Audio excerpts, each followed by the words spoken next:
Ohne Geduld kein Deutsch. Stell dir vor, du setzt dich hin, um Deutsch zu lernen. Du bist motiviert, hast vielleicht ein neues Buch gekauft, eine App heruntergeladen oder dir vorgenommen, jeden Tag eine Stunde zu üben. In deinem Kopf siehst du schon das Ziel: fließend sprechen, Filme verstehen, dich ohne Angst mit Muttersprachlern unterhalten. Doch nach einigen Wochen merkst du, es geht nicht so schnell, wie du dachtest. Die Grammatik scheint endlos, die Artikel verschwimmen, die Aussprache klingt nie ganz richtig. Und plötzlich kommt dieser Gedanke: Vielleicht ist Deutsch einfach zu schwer für mich. Genau hier entscheidet sich, ob du weitermachst oder aufgibst. Denn das Geheimnis liegt nicht in einer Wundertechnik, nicht in einem Supergedächtnis und auch nicht in einem magischen Talent. Das wahre Geheimnis ist Geduld. Geduld ist die Brücke zwischen dem Moment, in dem du beginnst, und dem Tag, an dem du frei sprechen kannst. Ohne Geduld wirst du von Frustration überrollt. Mit Geduld kannst du jeden Fehler, jede Wiederholung, jede langsame Lektion in Stärke verwandeln. In diesem Video möchte ich dir zeigen, warum Geduld der wahre Schlüssel ist, um eine schwierige Sprache wie Deutsch zu meistern und wie du sie in dir kultivieren kannst. Wir leben in einer Welt, die Schnelligkeit feiert. Alles soll sofort passieren. Essen in Minuten geliefert, Informationen in Sekunden verfügbar, Kommunikation in Echtzeit. Diese Mentalität schleicht sich auch ins Sprachenlernen ein.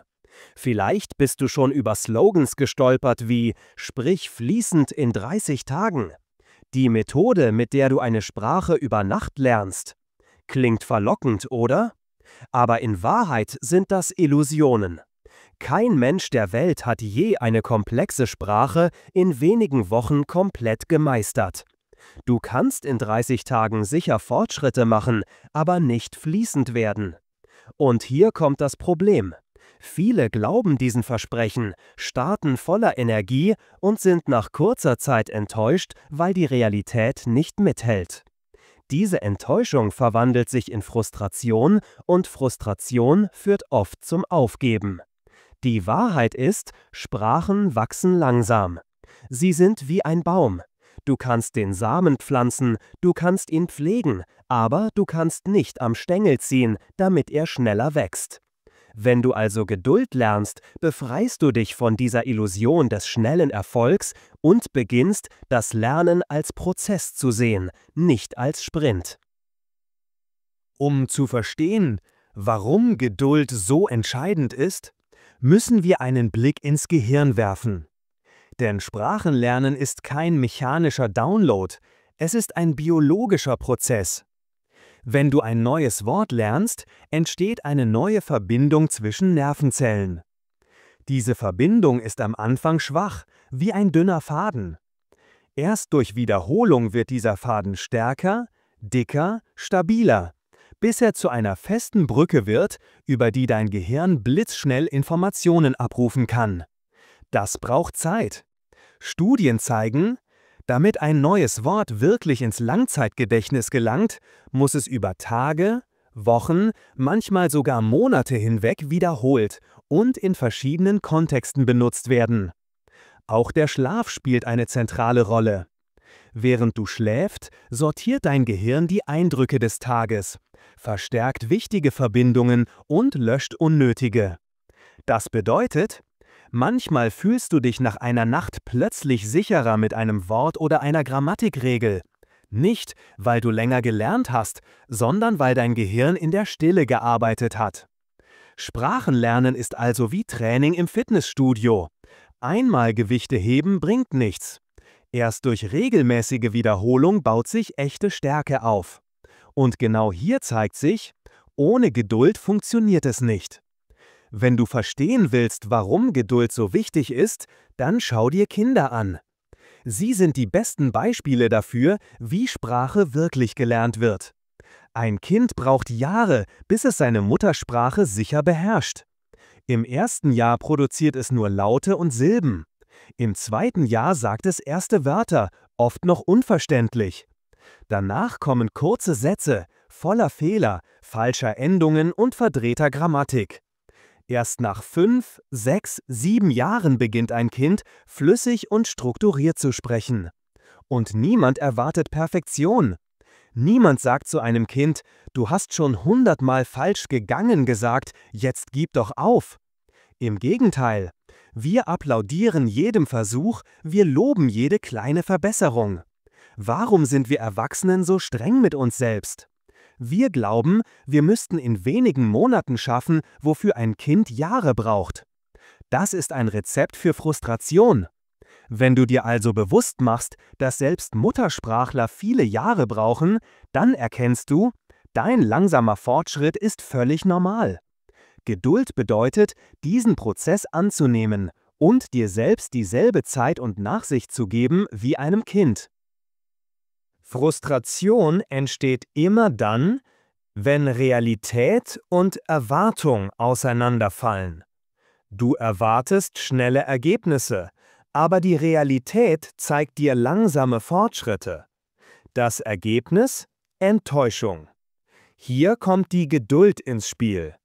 Geduld ist das Gegengift zur Frustration. Stell dir vor, du sitzt am Klavier und übst ein Stück. Die ersten Male klingt es schief, deine Finger stolpern. Wenn du ungeduldig bist, denkst du, ich kann es nicht, und hörst auf. Aber wenn du geduldig bist, weißt du, das gehört dazu. Jeder Durchgang macht mich ein bisschen besser. Genauso ist es beim Sprachenlernen. Wenn du ein Wort immer wieder vergisst, erinnere dich. Jeder Wiederholungsversuch ist ein Training. Wenn du in Gesprächen Fehler machst, sag dir, jeder Fehler ist ein Schritt zur Klarheit. Wenn du beim Lesen langsam bist, denk daran, jeder Absatz stärkt dein Sprachgefühl. Geduld nimmt den Druck weg und verwandelt Frustration in Gelassenheit. Du akzeptierst, dass Fortschritt nicht linear ist. Manchmal geht es schnell, manchmal stockt es. Aber mit Geduld bleibst du auf dem Weg. Denn wer geduldig bleibt, hört nicht auf. Und wer nicht aufhört, wird unweigerlich besser. Geduld ist keine angeborene Eigenschaft, sie ist eine Fähigkeit, die man trainieren kann. Und am besten trainierst du sie durch kleine Routinen, die sich in deinen Alltag einfügen. Erstens, kurze, regelmäßige Lerneinheiten. Lerne lieber 20 Minuten am Tag als einmal in der Woche 3 Stunden. Diese Regelmäßigkeit bringt Ruhe ins Lernen und zeigt deinem Gehirn, das ist Teil meines Lebens. Zweitens, Wiederholung statt ständiger neuer Stoff. Viele Lernende hetzen von Kapitel zu Kapitel. Doch Geduld bedeutet, alte Themen noch einmal durchzugehen, bis sie wirklich sitzen. Wiederholung ist kein Rückschritt, es ist die Grundlage für Stabilität. Drittens, Pausen bewusst einplanen. Wer zu viel auf einmal will, brennt schnell aus. Plane Erholungszeiten, in denen du gar nicht lernst. Geduld bedeutet auch zu vertrauen, dass das Gelernte in der Pause im Hintergrund verarbeitet wird. Viertens, kleine Rituale schaffen. Ein Kaffee am Morgen plus 10 Minuten Vokabelkarten. Oder ein kurzer Spaziergang am Abend plus einen Podcast hören. Solche Routinen machen Lernen weniger zu einer Pflicht und mehr zu einem natürlichen Teil deines Alltags. Wenn du diese kleinen Gewohnheiten pflegst, kultivierst du automatisch Geduld. Denn du erkennst, es geht nicht um den einen großen Durchbruch, sondern um die Summe vieler kleiner Schritte.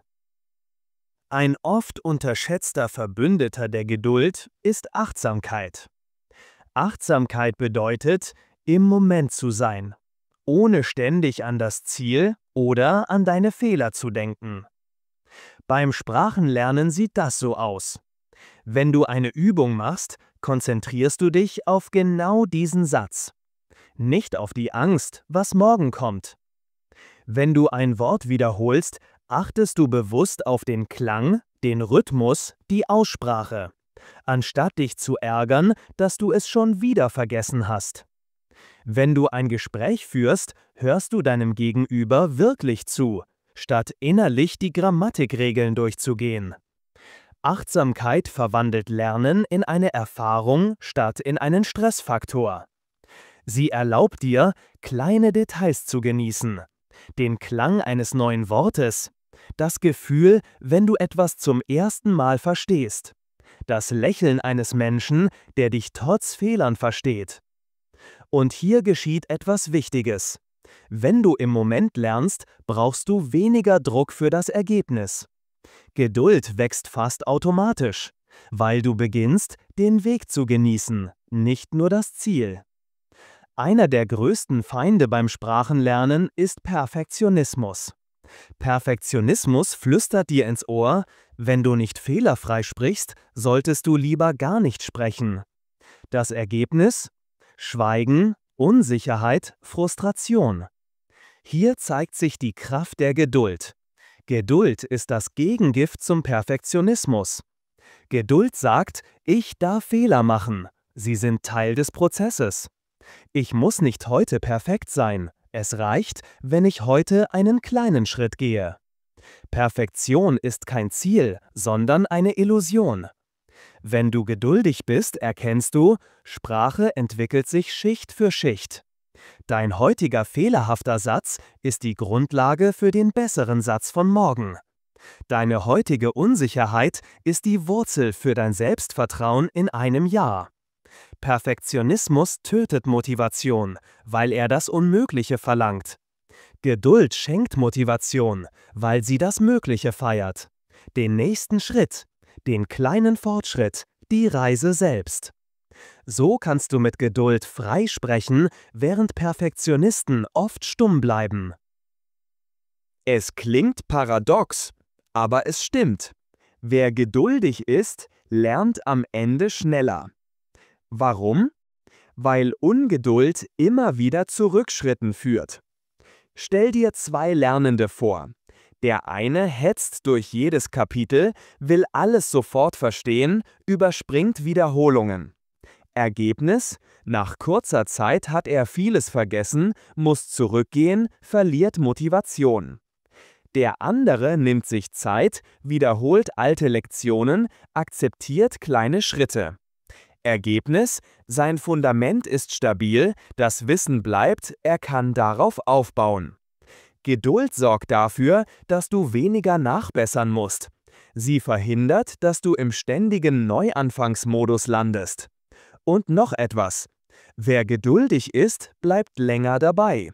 Viele, die ungeduldig sind, geben nach ein paar Wochen auf. Geduldige Lernende dagegen halten Monate und Jahre durch, und genau das ist der wahre Schlüssel zu fließendem Deutsch. Das bedeutet, langsam ist eigentlich schneller.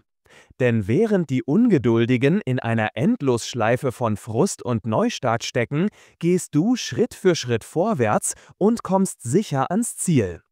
Wenn du Geduld nur als Lernstrategie siehst, verpasst du ihr eigentliches Geschenk. Denn Geduld ist viel mehr als eine Technik für Vokabeln und Grammatik, sie ist eine Lebenshaltung. Wer Geduld übt, lernt, Dinge reifen zu lassen. Ein Gespräch, das heute noch holprig ist, kann morgen schon flüssiger sein. Ein Text, der dir heute kompliziert erscheint, wird dir in ein paar Monaten selbstverständlich vorkommen. Ein Traum, der heute unerreichbar scheint, wird mit Ausdauer Wirklichkeit. Geduld ist Vertrauen. Vertrauen in dich selbst, in den Prozess, in die Zeit. Sie befreit dich von der Illusion, alles sofort kontrollieren und beherrschen zu müssen. Und sie schenkt dir Ruhe. Die Ruhe, Fehler nicht als Niederlagen zu sehen, sondern als Bausteine. Die Ruhe, Rückschritte nicht als Scheitern zu betrachten, sondern als Teil der Reise. Die Ruhe, auch schwierige Tage durchzuhalten, weil du weißt, morgen geht es weiter. Wenn du Geduld als Haltung in deinem Leben verankerst, verändert das nicht nur dein Deutschlernen, es verändert deine Sicht auf jede Herausforderung. Denn du erkennst, Wachstum braucht Zeit. Aber mit Geduld ist jedes Ziel erreichbar. Am Ende wirst du nicht nur Deutsch gelernt haben, du wirst gelernt haben, dir selbst zu vertrauen, Schritt für Schritt, Wort für Wort, Tag für Tag.